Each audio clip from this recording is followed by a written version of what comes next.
Hey everybody, it's Shaman Sister Sin, and I just wanted to talk to you for a few minutes about something that is very, very common in many, many relationships with narcissists and other toxic people. That's the idea that suffering and sacrificing will prove your love to the other person. It will prove how much you care. It will prove how far you're willing to go. Suffering in relationships does not prove love because causing suffering is not love and neither is receiving it. This is very important to understand. Someone does not have to love you because you have sacrificed or you've suffered for the relationship. Someone who's okay with other people suffering in relationships with them probably doesn't understand love in the first place, right? It is very common for people to feel that when they have been through so much for the other person, or when they've done so much and given so much in the relationship, the other person is essentially required to love them in return. They're not. It's also very common to feel like this is unfair, right? I've done all this for you. How do you not love me? You have to. But feelings don't have anything to do with fairness. If someone doesn't feel about you the way that you think they should, then they don't. Nothing you do is going to change that. This doesn't mean that we should ever accept disrespect or mistreatment or abuse, but it does mean that we need to pay attention to what is really going on.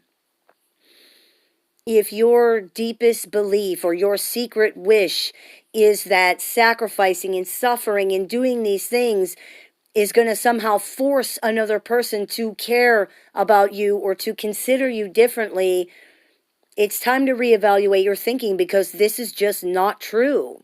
They don't have to, and if they haven't already, they're probably not going to. If someone doesn't love you for who you are, they're not going to love you for what you do. They can use you for that. They can stay with you for that. They can be around you for that, but they're not going to love you for that. Someone who has spent the entire relationship only occasionally or even never acknowledging your suffering or sacrifice is not going to suddenly wake up and see that or care about it. Excuse me. Someone who recognizes or acknowledges your sacrifice or suffering in the relationship but refuses to do anything differently is not going to suddenly have a change of heart. Now, whether you stay connected to this person or these people or whatever it is up to you. But move forward with your eyes open and with realistic expectations. The truth is, we need to let go of the idea that someone not feeling the way that you think they should is unfair. We need to let go of the idea that doing things for someone entitles you to their love or their time. We need to let go of the idea that doing things for people means that they're required to feel the way that you want them to feel. We are all entitled to basic respect, to decency and human consideration. We are not owed or entitled to more than that, no matter how much we have done for the other person.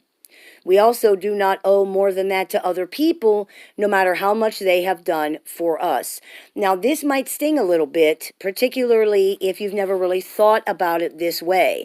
This is a challenge for many people, but it's also usually subconscious, meaning people don't realize that this is what they're doing. The truth is, we are entitled to and should demand basic respect, decency, and consideration, but we are not entitled to more than that. What somebody should do and what they have to do are not the same. Now, this doesn't mean, again, that we should put up with abuse or disrespect or infidelity. It doesn't mean we're not entitled to respect and decency. We absolutely are, and we should accept nothing less. It does mean, though, that expecting intimacy and love to flourish under such transactional conditions is not realistic.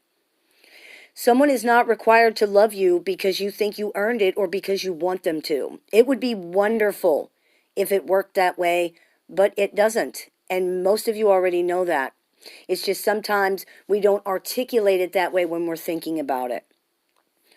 Truly loving and caring someone is not doing things with the intention of convincing them to feel how we want them to feel, or doing things in the hope that we're going to get something in return. Even if that something is love or something emotional, or even if that's what seems fair. This can be difficult to hear, but it doesn't need to be. Someone else's feelings are not things that you can control or change, which means there's no need for you to take responsibility for these feelings. Someone's inability to see your value, or someone's inability to connect and love, is not something that has to do with you.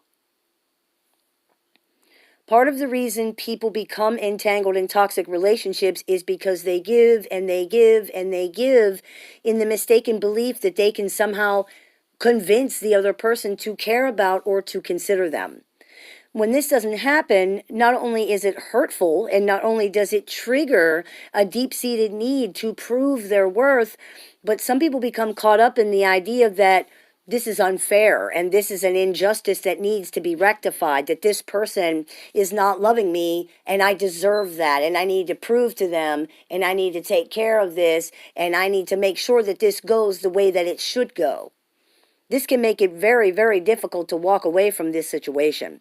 When we can let go of this idea, we are so much closer to being free to walk away from unhealthy, invalidating relationships. And all of this is true in the reverse as well. You know, someone not feeling the way that you think they should is unfair. That's not true. But also, neither is you not feeling the way someone else thinks that you should. We all feel how we feel, and that's just how it is.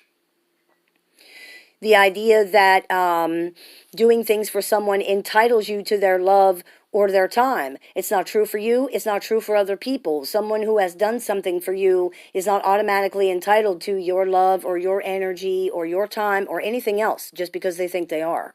Right? So it's very, very important to remember and really think about where we are coming from and what we are really trying to do. When we start asking ourselves that question, and the question, what is this really about, we can really start to unravel some of these things regarding what's going on inside of us.